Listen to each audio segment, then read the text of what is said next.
Today, many people gathered to support local victims of child abuse, even sharing their stories from their own childhood. And our Stephanie Kaiser has more on the cause. More than 1,000 people came out for CASA's Light of Hope breakfast this morning. In the audience was one woman who shared her story of physical and sexual abuse. Now she is helping other children who are suffering. I was a CASA kid without a CASA. So I was abused, neglected, but didn't have a team to support me. Lisa Carpenter says everyone's story is different. For her, the abuse started early.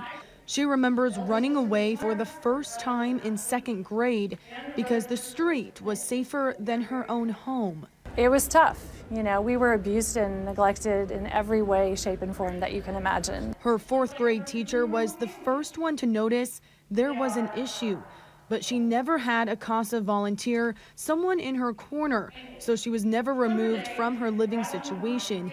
Instead, she removed herself, living with friends' families for weeks at a time.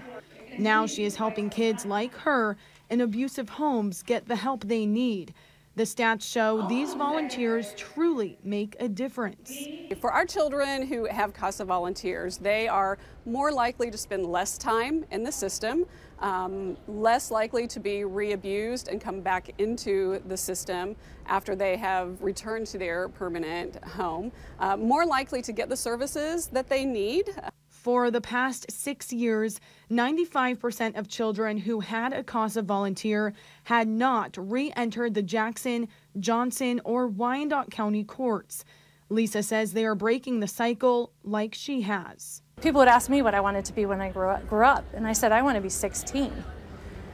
And I wanted to be 16 because I thought the most fabulous thing in life was driving a car. You know, that was total independence. But I didn't think I'd make it to be 16. So that was my dream, was to be 16. I want my CASA kids to have better dreams than that. CASA staff members say they are in desperate need of volunteers. They say the more volunteers they have, the more children they can help. You don't need any experience to become a volunteer. At the Sheridan in downtown Kansas City, Stephanie Kaiser, KCTV 5 News.